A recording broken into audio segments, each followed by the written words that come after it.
Well, happy Mother's Day, YouTube land. Welcome to my inspirational content today. I hope you all are having a wonderful, wonderful holiday. I love you all. Thank y'all for coming in to listen to this devotion for today.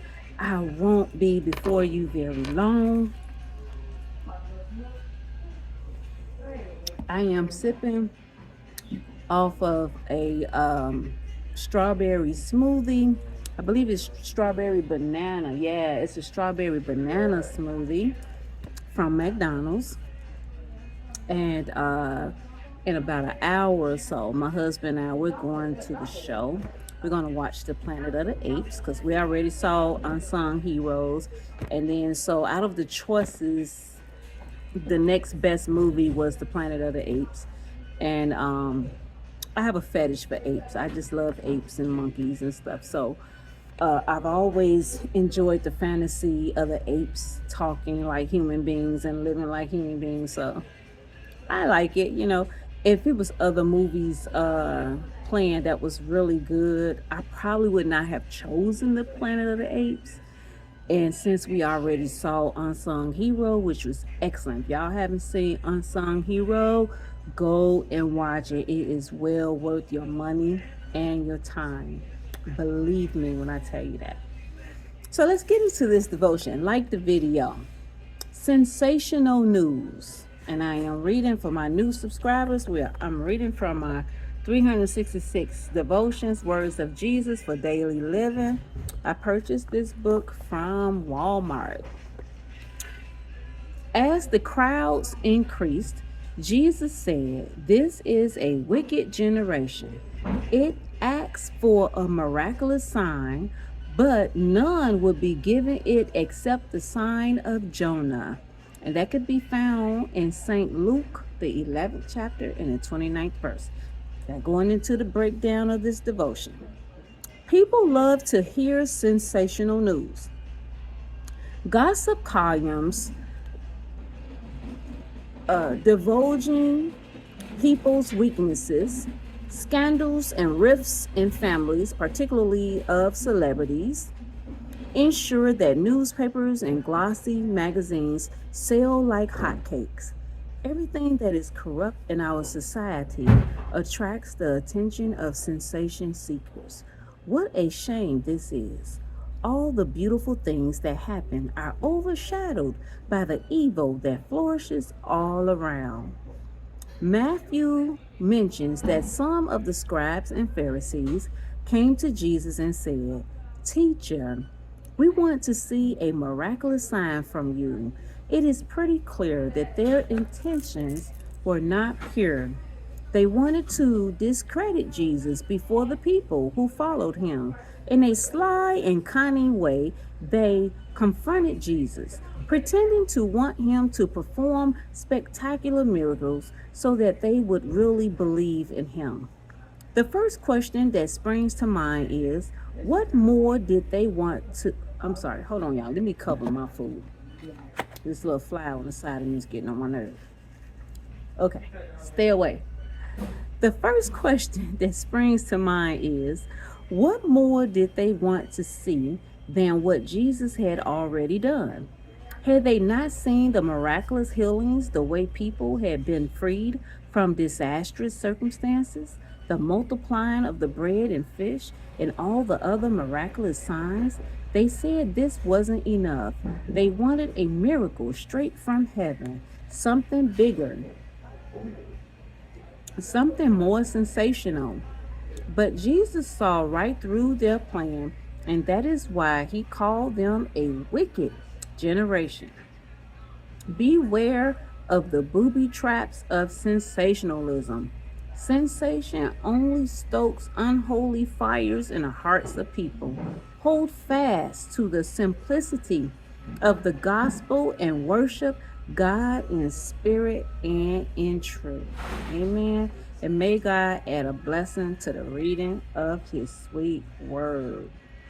And our take back is, be kind to one another, behind each other's backs, in each other's faces, no matter what. Don't don't be a gossiper. I mean, we all got that to grow on. I know it's very sensationalized to gossip and to, if you're not the gossiping one, to listen to somebody else. But sometimes you gotta just like shut it down. Just shut it down. Um, just let our friends and family members know that what, let's talk about something else. Um, let's let's find something good about this person instead of gossiping. So yeah, we don't want to support, like they said in the beginning of this paragraph when I started. It says people love to hear sensational news, gossip columns, divulging, I think I'm pronouncing that word right, people's weaknesses, scandals and rifts in families. People, there's a word I'm looking for. Um, don't well, I'm going to just use another word because I can't find the word I'm looking for. Don't just pay attention to people's weaknesses, and you can't see the good in everybody has some type of good in them. I hope so anyway. And I hope the people that we hang around with have some type of good in them. Otherwise, why were we ever friends with people if there was nothing good about them? Amen.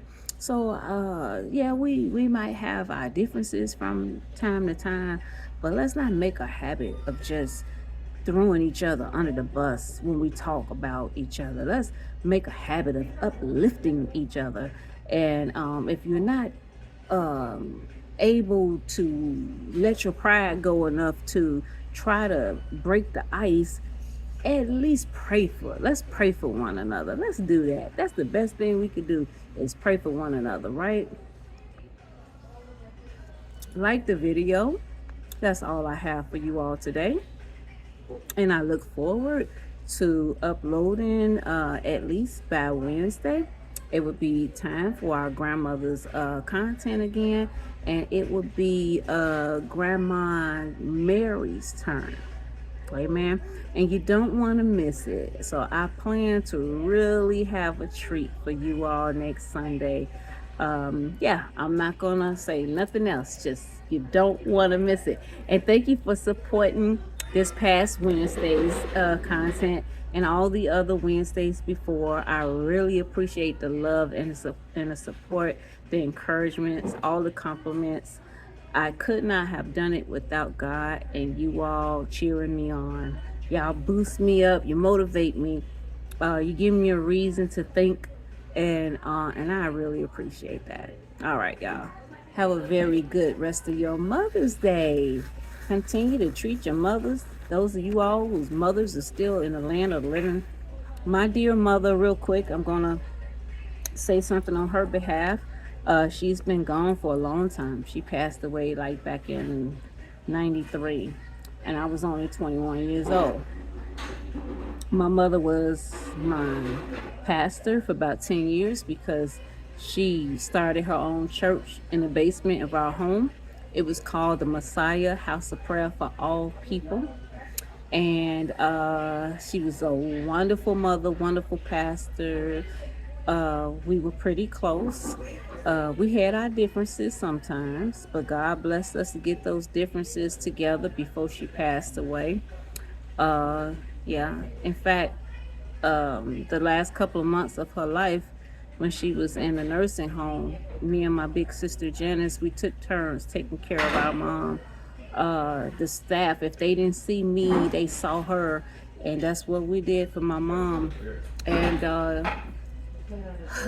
years before my mom passed away, she just was just a wonderful inspiration to me. And she was a prayer warrior. She knew how to get a prayer through. She knew God's voice, and God heard her prayers. I know I told y'all this story about the tissue paper. Well, for Mother's Day, I'm going to go ahead and tell the story again real fast.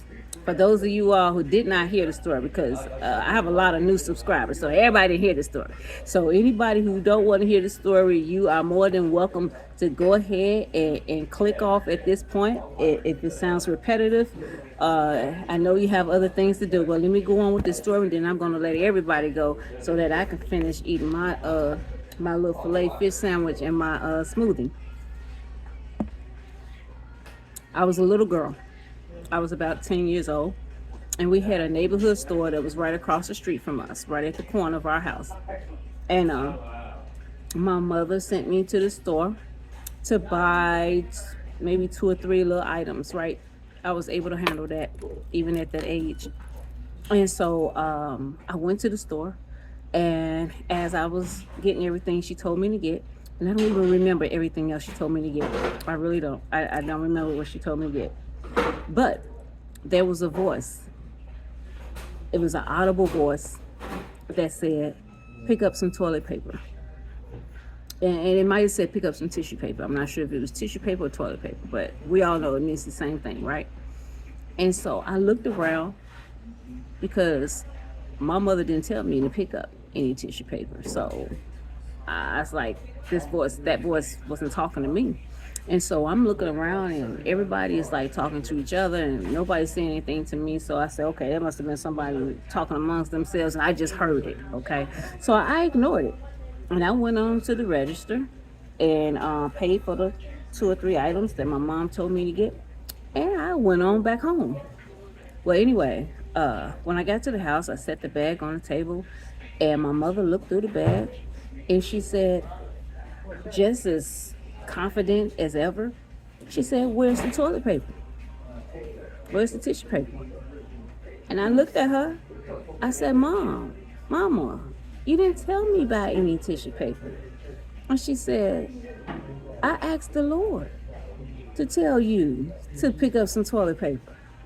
And my eyes bucked. And I said, that was God? She said, yes, that was God.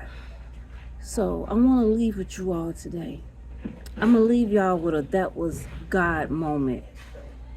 Anytime something happened in your life that you know you had no control over, you knew it wasn't somebody else that could have done that thing, give God the glory. That was God moment. Remember that. Give him his credit. Don't take his credit. Don't take his credit. I could have easily said something like, I don't know what I could have said, something like that, because I mean, when God reveals himself in such an almighty way, you can't come up with no other way. People could try to steal God's glory all they want. You're fooling yourself, okay? You're absolutely fooling yourself. You cannot steal God's glory, period. Amen. Keep that in mind. Give God all his glory, all his honor, all his praise. Until next time, bye.